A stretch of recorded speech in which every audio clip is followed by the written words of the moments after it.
It's coming, the Stormwater Utility, a new utility tax for all property owners in the city and county of Honolulu. The city says the tax is necessary to protect our drinking water and to keep pollution from running off into the ocean.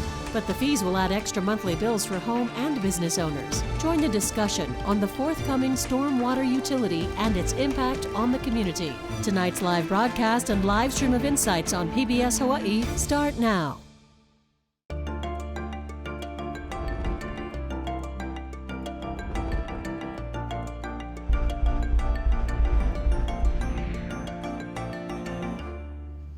Aloha and welcome to Insights on PBS Hawaii. I'm Olena Hugh. In 2015, the state legislature passed a bill that allows individual counties to establish stormwater utilities.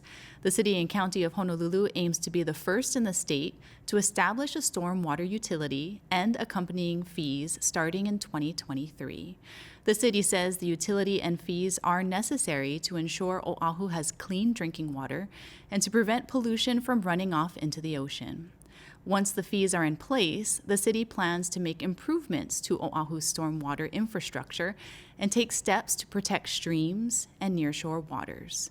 Now, under the current plan, all landowners will pay their share, even tax-exempt federal and state agencies who currently do not pay property taxes. The cost for each property owner will be determined by the amount of impervious surface on their land. Now, what exactly are impervious surfaces, and who determines the fee structure?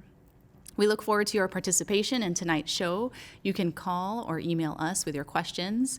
We also encourage you to get involved with the conversation on our Facebook page. Now on to our guests.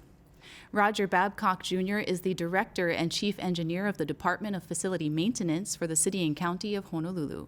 Currently on leave as a Civil and Environmental Engineering professor at the University of Hawaii at Manoa, Roger earned his PhD in Civil Engineering from UCLA in 1991. He was also named Hawaii's Engineer of the Year in 2019. Sandy Ward is a retired public school science teacher with 37 years of experience connecting students to AINA-based and project-based learning. After retiring from teaching in 2019, she co-founded Hui o Ho'ohonua. The nonprofit has engaged thousands of community members in restoration projects along the Pu'uloa Pearl Harbor shoreline. Levani Lipton is a community advocate passionate about protecting water quality in watersheds of Ko'olaupoko. She currently serves as vice chair of the Kailua Neighborhood Board and serves as the chair of the Addressing Pollution of Kailua's Waterways and Beaches Subcommittee and co-chair of the Homelessness Subcommittee as well. Heidi Tsuneyoshi has been a part of the Honolulu City Council for more than a decade as a legislative aide, senior advisor, and now City Council member. Heidi serves District 2, consisting of Mililani-Mauka, Wahiwa, North Shore, Ko'olauloa, and Kahalu'u. She is the first Native Hawaiian woman to be elected to the Honolulu City Council. Thank you for joining us tonight, and we look forward to a wonderful conversation. So first and foremost, Roger, I wanted to begin with you. If you could kind of quickly summarize exactly what this utility is and what it's about. Sure, thank you, Alana. So the stormwater utility would create a special fund, an enterprise fund, where fees for stormwater services would be deposited along with some other sources of funds, and this would group together all of our stormwater management functions would use this fund. The fund could not be used for anything else. So it's kind of like our Board of Water Supply funds or our sewer fund, where there's only specific uses that it can be used for.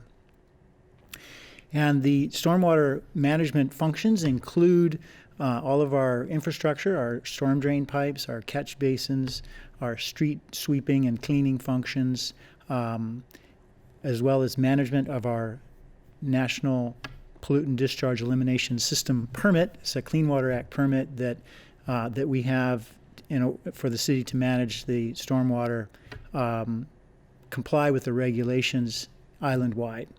And that does include, as I mentioned, all of that infrastructure, but also all of the permits and permit compliance and inspections that are required of construction projects, industrial permits, and as well as all city and other functions.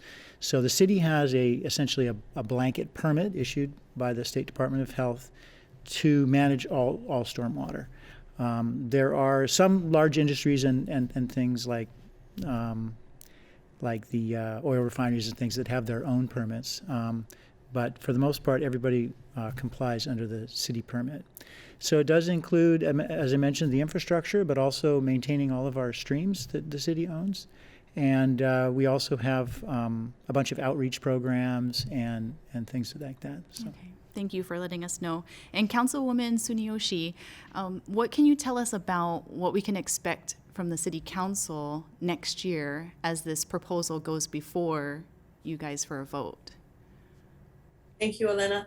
Thank you to Director Babcock for being here this evening and for the other panelists. I think the main issue that the council has had in the past, and I believe will continue having as we move forward in this proposal, is the imposition of fees to our residents, especially at this time during COVID. This isn't the first time this proposal came up. It did come with the past administration under Mayor Caldwell and the previous administration for the imposition of these fees. And in 2020, it was decided to hold off on discussions of imposing any fees based on COVID and other financial stressors to our families. And as we seem to be finding our way out of COVID, there's still a lot of ups and downs for our families and for our individuals here. So I think it's again going to be very difficult to decide on imposing any additional fees at this time. Okay. And so, Levani, you come to us from Kailua, and obviously, you know, the windward side can be quite rainy. What are you hearing from your community members out there? Yes, so, you know, in Kailua, we have two beautiful watersheds. We have Kawainui and Ka'elepulu, and we are constantly very concerned about pollution of our waterways. So the residents and community members where I come from and where I reside are worried about whether the city is actually going to be able to meet the demand for all of the improvements that are necessary for stormwater infrastructure. So in our watershed, we had a very significant storm in March of this year. I believe it was March 1st.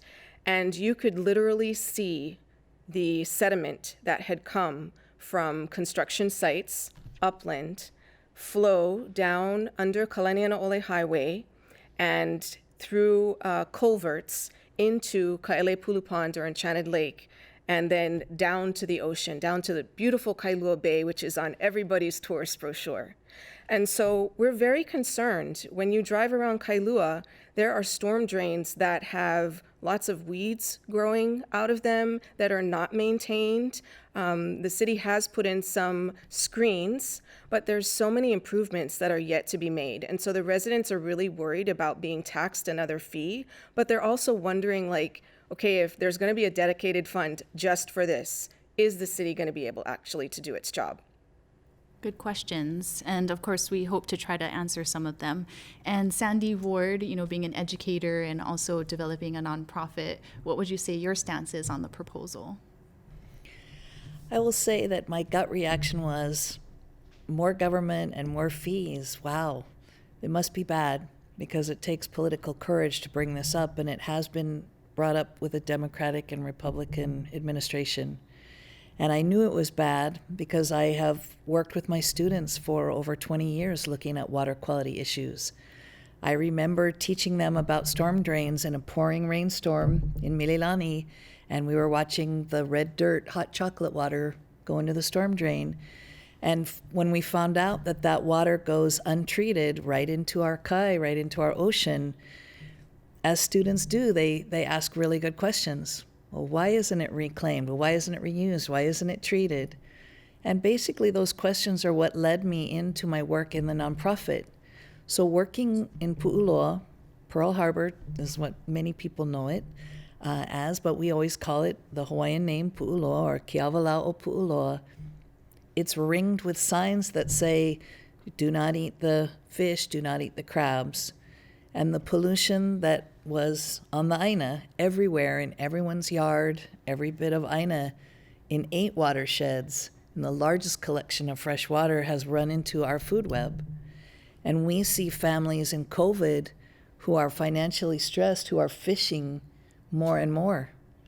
So we see it as politically courageous to ask for this, but absolutely things are dire. And I can tell you that the nickname of one of our beaches is Chocolates. And it's that name has been, that's the name that people have known that place as for 20 years. So I will say just finally, we don't expect one city and county agency to solve it, but we will expect them to be very transparent and make some strides with this funds. Later, I'll talk about what my students and community have said about community involvement and empowerment. Okay, thank you so much. Wow. And Roger, sending it over to you, how does this differ from any other department within the city, this specific utility? Well, I guess it might not differ much. It doesn't create a new department. It just creates a sort of a new organization, a way that we fund these activities.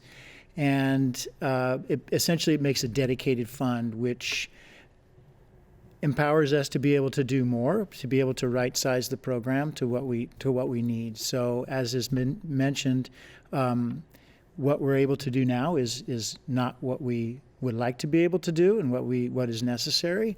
So we do need additional funding to be able to do those things. And so it would function more like the Board of Water Supply does, where we have the resources that we need based upon the service that we need to be able to provide. Okay. And I do want to encourage our viewers that if you have any questions, you can log on to our Facebook page and submit them there. You can also call in, and we'd like to engage with you on this conversation as well. And so we do have some footage of rainwater coming off of a house, and I was wondering if you could perhaps maybe share more details about what this would include, because there are certain words called impervious and things like that. So if you have a heavy rain, and then we're looking at this footage here where you've got the runoff coming out, can you describe exactly how you're going to assess fees? What does this mean? Because obviously we're headed into winter season where we're going to see a lot of rain. Right. So the stormwater utility fee is based on the amount of impervious area on a piece of property. So there's pervious area and impervious area. So pervious means water can infiltrate into the ground like it would in a sort of in a field. Impervious area is built up area. So your roof, your house is impervious. The water can't infiltrate into the ground underneath your house. Same as with your driveway or sidewalks or other areas that are hard and cannot let the water pass through. So your pervious areas are mostly green areas, and that would soak up the water, and it feeds the plants, but also can infiltrate. And infiltration is important. That's how our groundwater aquifers are recharged, is by infiltration. Most of that does happen up in our watersheds, but it can happen even in urban and suburban areas. And those areas, you have to remember, used to be just fields, or they were either cultivated or they were naturally green. And so a lot more water was captured and recharged. And the more runoff that there is, the more erosion that you have of streams and the areas between where the runoff is and the streams, and that is a large source of our sediment that then goes down either into the Hawaii Canal or into our streams and into the nearshore waters, causing pollution of our beaches and stuff. And so how will you determine the fees for property owners? Yeah, so we'll use data that's available, aerial photography, which can determine the difference between green areas, essentially, and non-green areas. And so the green is considered pervious, and the non-green would be considered impervious area, and the fee would be based on the quantity of impervious area. And the fee is the same no matter whether it's a business or a home or a church or state property or federal property or city property as well. and you determine the number of thousands of square feet of impervious area, and then the fee is based on that, and it's the same increment no matter what type of property it is. Okay. And so, Levani, you know, coming from Kailua side, when you see the stormwater, you know, video and they talk about assessing fees, what do you think, or what do you hear when your Kailua Neighborhood Board, you know, people Yes. come by? So I've had lots of questions come to me, and I will provide them to Director Babcock. But one of the things that people are wondering is the city going to measure each and every property? Because some people are under the perception that, you know, if my neighbor has 80% impervious surface and I have 50%, but they're going to make more money off the person who has the 80%, am I going to be assessed that fee?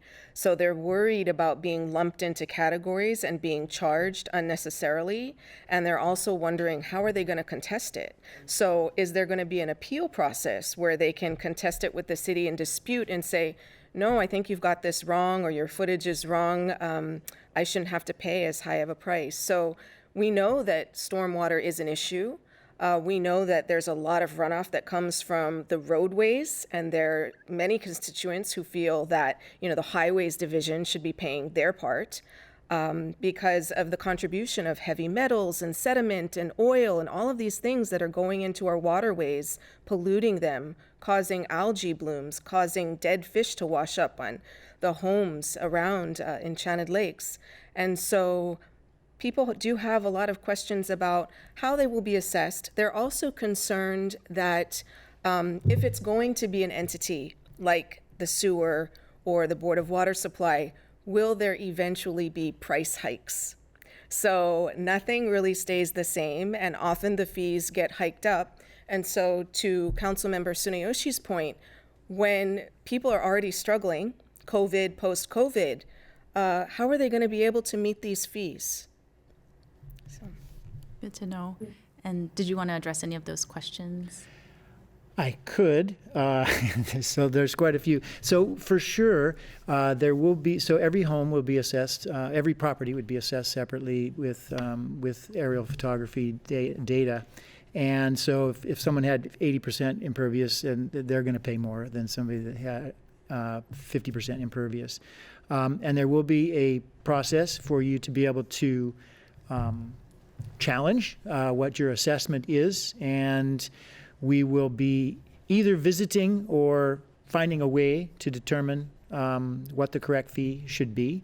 So measurements can be taken on site and stuff like that. The fee we're proposing in the ordinance would be set at a set rate, the initial rate, for a period of 6 years, to give some stability and for what people know that they're going to pay. After that, like all other utilities, we would be doing a rate study, which basically looks at what we're spending and the services that are delivered over the prior 6 years, essentially, to determine whether it needs to be changed. And usually costs do go up, like everything else. Some of the costs are fuel and wages, labor, and all that kind of stuff. So it's not unusual for prices to increase. They're subject to the same sort of inflationary pressures as all other services. And Councilwoman, anything you want to add in regards to that? I would. I think, Levani, thank you so much for just sharing your thoughts and the words from your community. And I think that's really hits the mark in so many different ways about what I've been hearing from my constituencies as well. There has been so much concern. We do know that there needs to be work done with regards to flooding and storm and streamwater maintenance. As we all know, back in March, the North Shore and the Ko'olalo areas, which is within my district, did suffer large amounts of damage, lots of things happening out in the rural communities. So I've had this discussion with Director Babcock and my communities. And another concern is that a lot of the concern from the rural communities is that a lot of the infrastructure projects that could possibly happen may be really focused in downtown and urban Honolulu and other places where infrastructure already exists, while rural communities don't have any assurances or confidences that, as was mentioned earlier, what is actually going to happen if I pay this fee Are we going to get new and improved infrastructure out in the rural communities? Are we going to see a difference in what's happening here? And another concern that I have myself is, as Director Babcock knows, we were on a standstill of doing stream maintenance protocols for a while as we awaited a permit from the Army Corps of Engineers. We got that permit back in 2019. So we're 2 years into that 5-year permit. So in my opinion, we need to be using the money that we're using for consultants to decide how we're going to implement these fees, how we're going to do these things. And the millions of dollars that we're using for consultants, we could actually be using to right-size the department, getting staffing in place and getting equipment in place so the communities could actually see work happening. And once they see work happening, then we could justify the means by which the department is starting to really move forward on some of the goals and the work that the communities have been waiting for a long time. And now we can talk about what possibly we'll do in the future for a fee. But I think that at first, especially now, communities and residents really need to see actually work happening before we even talk about implementing a fee, especially during these times. And one suggestion I had, if I may, is that I did talk about, and it was brought up, that there are many non-taxable buildings currently, like was discussed with federal and state buildings that currently do not pay real property taxes, that the position that I've held and will continue to hold is that first, we work and tax those buildings that are not being taxed, the federal buildings and others who aren't paying real property taxes now, and then layer in the fees to the residents after that in a layered approach instead of hitting residents first. So your suggestion is to tax those that haven't been paying tax first? Correct. So there are buildings, government buildings, such as federal buildings, that don't pay real property taxes. So my position, and I'm hoping that has some traction and conversation will be had, to tax those buildings first that don't pay real property taxes now, and allow for that to happen first, and then go back to our residents who are already at a very high cost of living, very financially strapped, and come in later and get some work done before we impose any additional fees to our residents who are already paying real property taxes and feel that they should see how their real property taxes are being used before being assessed any other fees. Okay, interesting. Thank you for that. And Sandy, as an educator for many decades and then now working within the community, are there any options that you've seen that you think would help with stormwater runoff and things that you teach the children and your community members? It's more than that. The communities of Ewa have cleared mangrove from 5 acres of the Honolulu stream that caused flooding. So we're engaged in water quality every day, and I'm talking 6,000 volunteers in the last 2.5 years. So not only as from an educator, knowing the power of what students can do, I will just say this: storm drain pollution and all of the water pollution on this island is terrifying when it's impacting your food. It's critical, and anyone with eyes in their head can see the conditions of pu'uloa or other nearshore waters every time it rains. So I will just say it's a kako thing. And we have a little bit different perspective in that we do also think the military, who leases 25% of the island, and I did ask, they will be assessed this storm drain utility fee. Actually, could you ask your question? Because you did ask it off camera. Oh, I wanted to make sure, if it's a kako thing, we want to make sure, like Councilmember Suneyoshi said, does that really mean everyone? And I'm excited about visitors also helping to pay, because I know the green tax was brought up today in the city council. So I think our community wants to know that everyone, including the 25% of lands leased to the DOD, that everyone would pay up. So I will say that you assured me that is the case. The other thing is that we don't expect, as community members, we don't expect a single agency to fix water pollution, whether it's storm drain or any other type of water pollution. We think that it's going to take public-private partnerships. And one of the things that's exciting is if you are a landowner that wants to lower your fees, you could be doing green planting. You could plant kalo around the storm drain by your home. The other thing is that developers, we have thousands of homes going into Ho'opili and Koa Ridge within our moku, the moku of Ewa. Why aren't developers putting in permeable surfaces as they did in the Target in Kailua when the citizens there demanded it? So a kako thing means everyone, and we think that it doesn't have to just be fees. If- May I so- ask a question that's related? I think one of the things that's not being said here is we're talking a lot about fees, and we're talking a lot about sources of funding for a problem.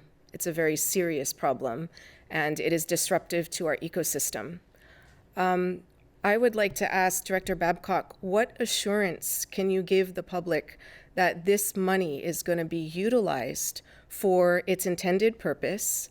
And how will we know? How will you rank what priorities? Because we do have different climates, we have different ecosystems. So being that the need is so huge, how will you rank where the help will go, what priorities will be, and what assurances will the public have? Will they see a budget? Will they see, the sources of income and grants versus what the expenses for the department are going to be? I know that your department is underfunded, and I know that there's only like 5 people who are supposed to be responsible for over 100 streams. So what assurances do we have that you can guarantee that this is something that the city council should vote in favor of and the public should support? Sure. I'd be happy to answer. So by having a stormwater utility and a special fund, an enterprise fund, we'll be able to do all that transparency. So exactly what is spent from that fund is easy to determine. And so we would be able to share that easily. Now the functions are, most of them are in my department, but not all of them. And so when we determine the cost of the entire service, we have to pull data from a lot of different places. So with the stormwater utility, we can greatly enhance transparency. In terms of doing what we need to do, I mean, I can assure you that given adequate funding, we would be able to do all of the things that we need to do in terms of maintaining the system, inspecting and enforcing on where there's violations, maintaining all of the existing infrastructure that we have. We currently don't have a replacement program. So we basically repair things once they've failed, and that's basically what we're able to do at this time. We can be reactive only. We can't go ahead and have a program like the Board of Water Supply has, where we replace 1/100th of the infrastructure every year, the oldest, and then you essentially end up with, and every 100 years you've replaced everything. It's new, so you work your way through the system. Currently, we're not able to do that. We don't have the resources. In terms of prioritization, currently, again, we're mostly responding to problems. And so we're not able to sort of proactively go through and do all of the streams on a sort of a sequential, regular cycle. We just finished doing Moanalua stream, the entire length, and it takes about 6 to 8 weeks, to do that. And we'd like to be back there in a year, but we know that we won't be able to be back there in a year, and we've just explained that to the residents. And we are also piloting some, and I think Councilmember knows about it. We're in that valley. We're trying some regrowth stunting technology on a pilot scale where it hasn't been used here before. And we did a small section, a couple 100 feet of stream, and it seems to be working really well. So it prevents regrowth of the shrubbery and stuff that causes problems. And so I think we have a lot of ideas about ways to improve the system and make sure that we address the areas, all the areas. So we do realize that equity is very important, and we really do want to have be able to have projects in all the districts. Thank you. Yeah. And we're getting a lot of questions from our viewers, and we really appreciate you. We're going to try to get to a lot of them, and to our other guests, I apologize, but they might be directed at Roger mainly, just because everyone's curious and wants their questions answered as well.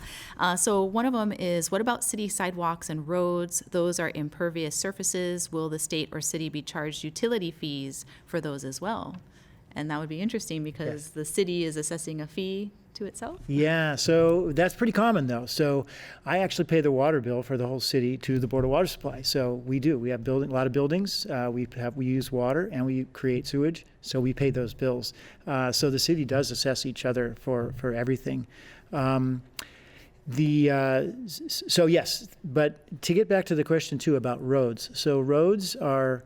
All roads in all utilities are exempted because it's part of the public transportation system, and we do get funding separately from that, from the gas tax. So there's a highway fund that amounts to about $22 million of our budget, and that is anticipated to stay the same. So roads are not assessed separately because we're already collecting fees for those. Okay. And I also want to mention, too, that there's about 2,000 other cities and municipalities across the world that already implement something like this. So you are essentially emulating what's already been enacted in other places as well. Yep. We have another question. What about fees for a post and pier home that is pervious under the house? Yeah, it's a very good question, and we are looking into that. We're proposing that there would be something in between that being considered 100% impervious and being partially pervious. Have to be a little bit careful because we don't really want people directing their runoff underneath their house. Could create some problems like maybe mosquitoes and stuff like that, and possibly undermine the structural stability of the house. So it's a little bit of a thing that we're trying to work through. It's a good question. And we have lots of other really great questions coming in. Mike from Makiki says, can we redirect funds from the rail or hotel tax to cover the stormwater utility? This seems like another way of increasing property taxes on residents. And I don't know if Councilwoman Heidi would want to mention, what she thinks about that kind of question too. Sure. I would love, that's a very good question. And that's a question that we have really been struggling with just yesterday with the transit accommodation tax and figuring out where those monies go. And I think that as we go forward, especially when we look to the issue of the rail coming under funding through our city revenues, that these are hard decisions that we're going to have to make, and whether we're going to have a certain project really consume a lot of our financial capabilities to float bonds and to do projects and to all these other things.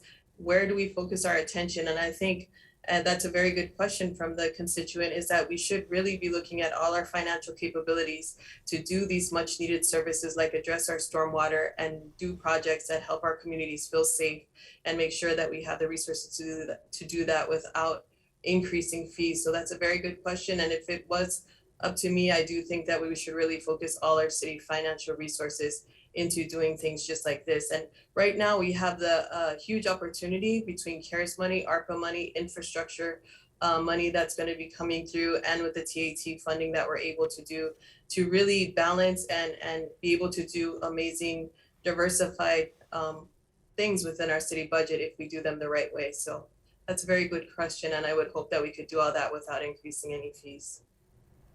Okay, and we also have another comment from Michael. Could people avoid fees by redirecting runoff from their impervious surfaces to yards or areas on their property that are pervious?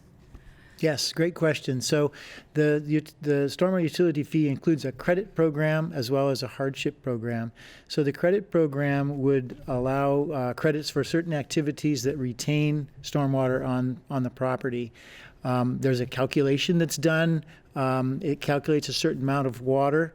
It's basically 1 inch depth of water times your impervious area. You can convert that into gallons. And if you can find a way, and we have a manual of ways that you can retain that quantity of water on your property, then you would be get a credit, the maximum credit that's available, which is be 60% reduction in your fee. All right. Yeah. And we also have some information here that residents can look to their screen to kind of get an idea of things that you could do to receive credits.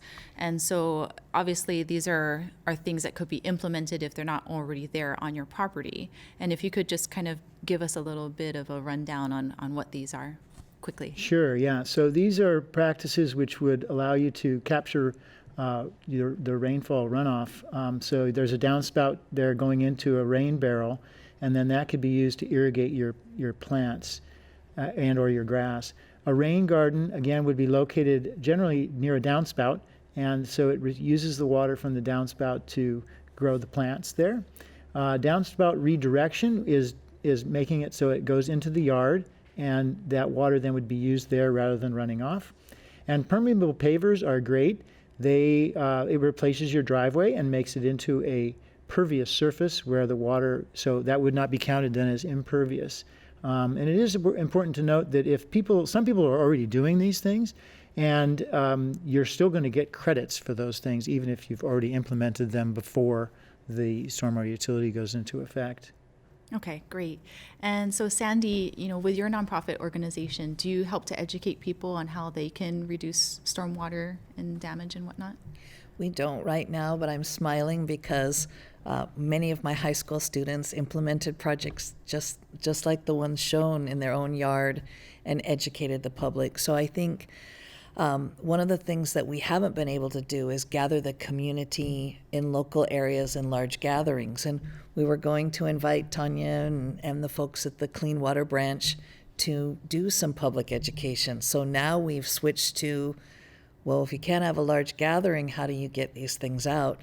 And one of the things that we were both talking about before this is empowering our young leaders. There's no reason why this can't be shared with families through our schools and our amazing young people who they do projects like this every day. So any way that we can help with that, and we do work with a number of schools in the Ewamoku. Okay, excellent. And Levani, I know you're concerned about runoff into the beautiful ocean and damage. And so what kind of things are you telling community members that they can help to lessen the damage? Well, I want to give a shout out to Sandy for recruiting 6,000 volunteers for mangrove removal. That's amazing. We have a lot of mangroves, so we have worked with the canoe clubs to remove them, but of course they grow back and they repopulate very prolifically. So we have an issue with that. A lot of what we do in our water quality committee is holding the agencies responsible and accountable. So we do a lot of documentation, we do a lot of reporting. We're very concerned about enforcement. We're very concerned about areas not being maintained. So we do a lot of letter writing to elected officials and people in positions of authority.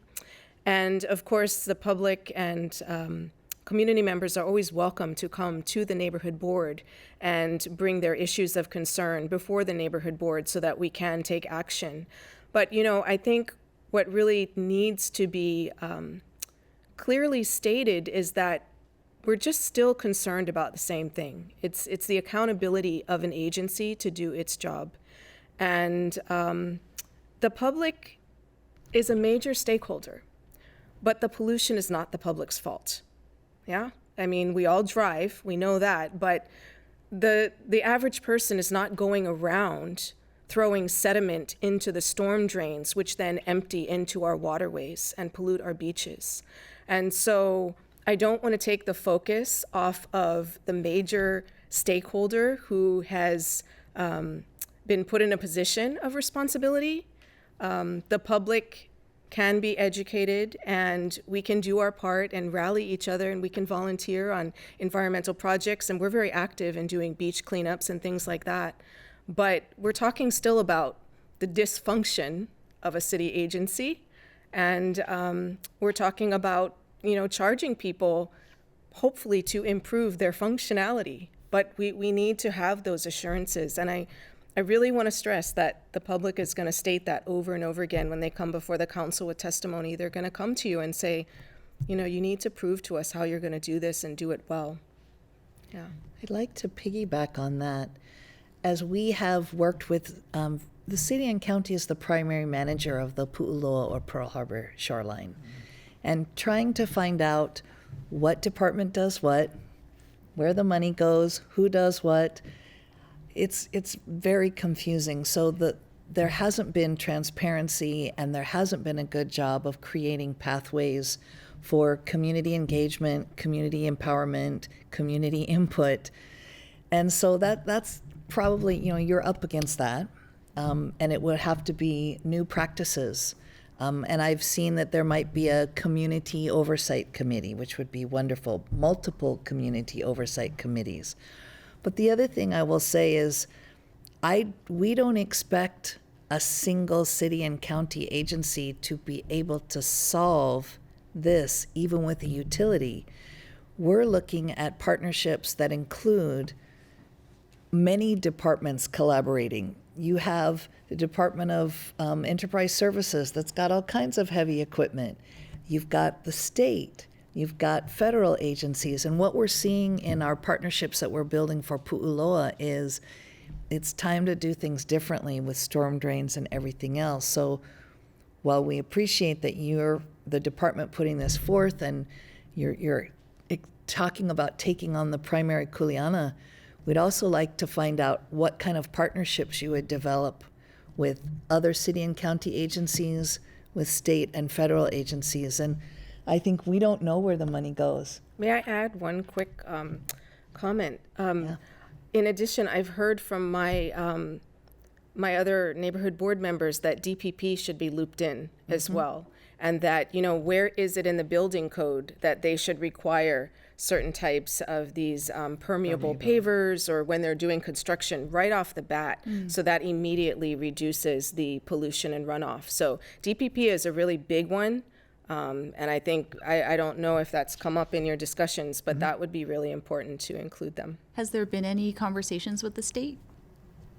Well, the state, so DPP is another city agency, but we work with the state on certain things. But in terms of our stormwater management program is basically a city function, and the state is responsible for, you know, their properties, their facilities. Yeah.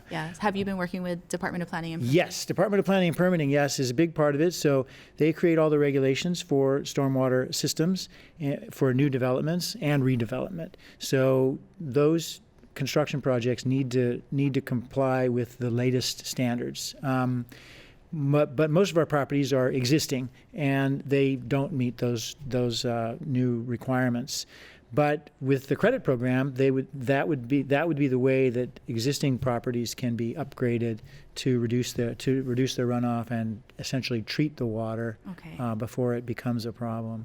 And Councilwoman, I wanted to also mention that this is going to go before the Honolulu City Council at the beginning of next year. How can people voice their concerns, or, you know, what is it that you would recommend they do if they want to get more information, or if they're opposed or in favor? That's so great. And thank you for this opportunity to bring it out to the community. This is a great start in getting more awareness to the pending proposals to come before City Council. So I'd recommend that everybody really engage with your council member, contact your council member, share with them how you feel about what you've heard so far. And you can also contact our offices, each of your council members, and get information from us with regards to what we have already received from the department. And so we can share that with you.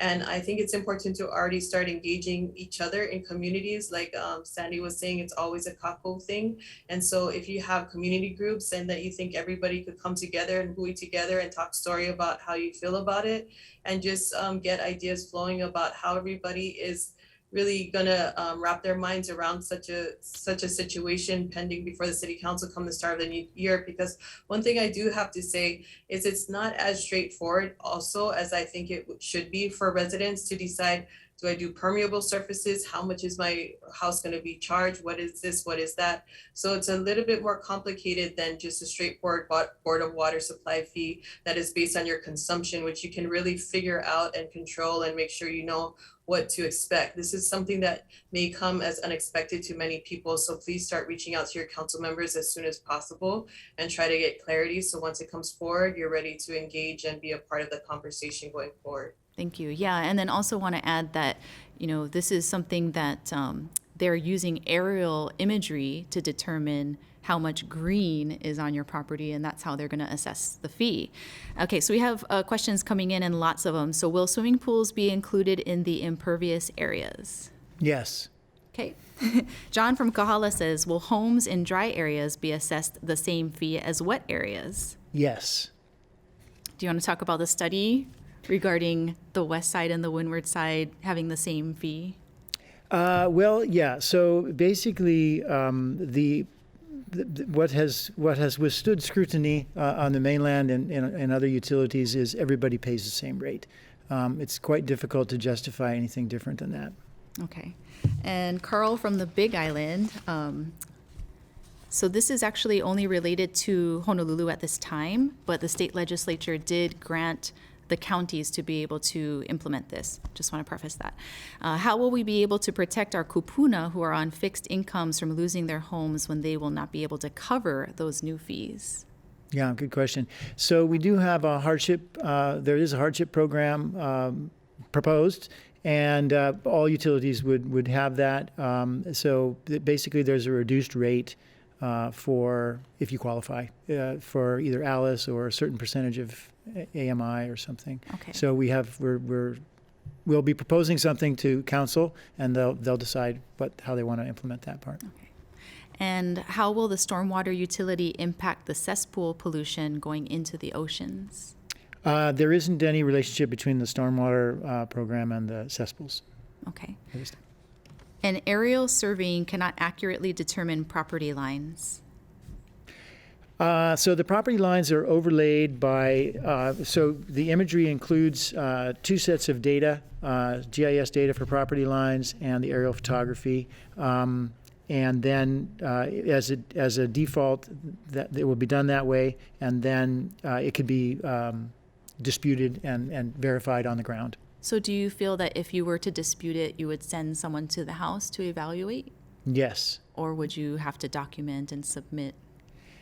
Well, we would probably be visiting locations, and I did want to mention too that it is a complicated. The whole thing is fairly complicated. But in terms of figuring out what you could save and what your impervious area is, we've developed an app.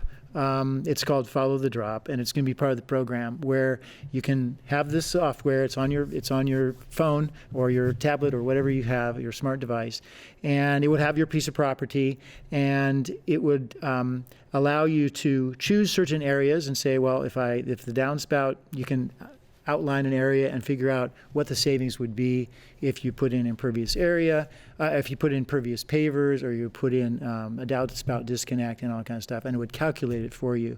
So you could see with various options exactly what the potential benefit would be. It would start off with your base fee, and it would tell you what you could potentially save. Okay. And then David from Pearl City says, will there be an opportunity for community input to solve the runoff problem? So this could even go to the city council. Well, with regards to community input, I do think that's where we should start for all of this. I think the communities have great ideas on how to address their problems, even with the last issues of flooding in North Shore, Ko'olaloa, and other areas. The communities really are the backbone of everything that happens, especially during issues of flooding and other things. So I think the community should have input about where they see the main problems are, and then we direct our attention to where the community feels attention should be directed to, and each community is so different. And that by doing that, like was mentioned earlier again by Sandy, the Kako thing, the communities come out, talk stories with the city, and find out this is where we think our priority needs to be about dealing with stormwater runoff and flooding, and then we can all come together and do that. And I think that's better, well, time spent, better revenue spent, better management spent than doing everything that would come along with this storm fee, including consultants, including apps, including all of these difficult things that I think residents really would rather see work being done than spending money on all these complicated things. So I think that's a really great suggestion. Thank you. And Levani, what do you think about, having consultants come in and these studies? Well, first of all, that's their job. But it is a decision on whether to go that route and whether to fund it. And I know that in general, public sentiment is, why do we need another study? That's going to cost us more money, and then it's going to take forever, and then there's going to be a rollout, and then, by the time you get to the implementation of the project that's supposed to help, it's already like 10 years have gone by already. So, that's kind of my take on it, just from what I hear. I realize that, to some degree, studies are important in terms of prioritizing and if you're trying to hone in on your budget. But, I tend to agree with Councilmember Suneyoshi. It begins with community. It begins with people who live in the community identifying and saying, this is what's important, Waimanalo is very, very important, but it's different in some ways from Kailua, and Kailua is a little bit different from Kaneohe. So to go to each of those communities and say, where's the trouble spots? Where's the bottlenecks? Where are things happening? Where have you noticed there is construction that is, construction best management practices that are not being enforced? Where do you notice a lot of choking of the weeds where the flooding is pooling? That's where you're going to get your data. And that is probably more powerful than a study, is just the human eye and people saying, I live here, this happens in my backyard, I try to, bring out my buckets and deal with it in my way. But I really feel that most of us agree that community is the heart and it's the pulse, and that's where the problem solving begins. And certainly getting the youth involved is important, critical. I would say, and it hasn't been mentioned, and I feel because we learned so much from the Hawaiian Aina stewards who managed these resources for centuries in abundance without this level of pollution. I think that one of the things that hasn't been mentioned is to engage the brilliant Hawaiian land stewards that exist. We have Ali'i Minor in Ewa, we have Kanakoa Schultz in He'eia. I just want to make sure that that is mentioned as there's community members, and then there's centuries of mana'o on resource management. So the other thing that you brought up that I think is so important, we got all excited about ARPA money and how it might be utilized to malama pu'uloa.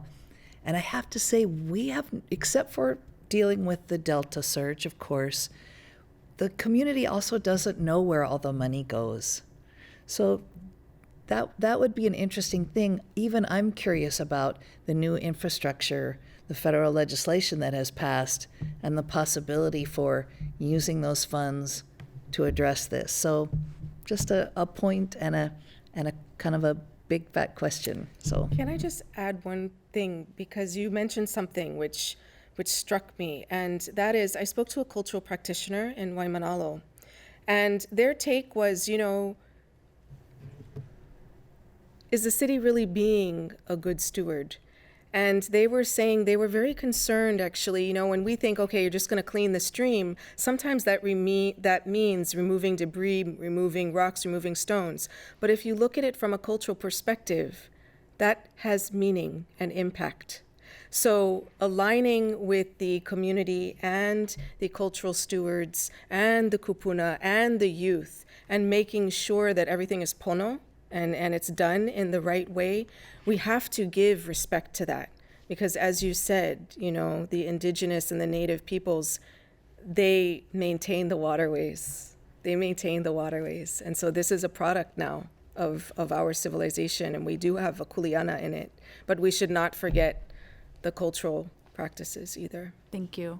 One last viewer question. Many streams run through private property. Does the city have a system or program for ensuring that stream beds are being properly maintained? No, we can only maintain the streams that we own, so we do not have a program for that. Okay. And there's also a website that's very helpful in terms of providing information if people have questions. Yep. Our website is stormwaterutilityoahu.org. There's a lot of information, including a lot of presentations and things like that. And if I may, I wanted to just make sure that everybody knew that we are doing the interaction with the public, and we've had we're doing a stormwater master plan, which has sent us out to every single community. We've had public meetings to ask the very questions that have been said. Where are the problems? What should be the priorities? So that is all part of what we're doing, including working with Sandy's group. We're starting a project with them. And we also have a very active Adopt a Stream program. We also have Adopt a Street programs, which are focused on trash pickup. One of our biggest pollution problems of the streams is trash. So. All right. Well, thank you so much for joining us tonight, and we appreciate your conversation. And I truly appreciate all of the great questions and comments from all of our viewers. Thank you so much. And we want to say thank you to our guests. Roger Babcock Jr., the Director and Chief Engineer of the Department of Facility Maintenance for the City and County of Honolulu. Sandy Ward, the co-founder of Hui o Ho'ohonua. Heidi Suniyoshi, Honolulu City Council member representing District 2. And Lavani Lipton, Community Advocate and Vice Chair of the Kailua Neighborhood Board. Thank you so much for joining us tonight. And PBS, Insights on PBS is going to be taking a few weeks off for the holidays. We will return on January 13th with a look at what's ahead for the 2022 legislature. Please join us then. In the meantime, have a safe and joyous holiday season. For Insights on PBS Hawaii, I'm Olena Hugh. Aloha and a hui hou.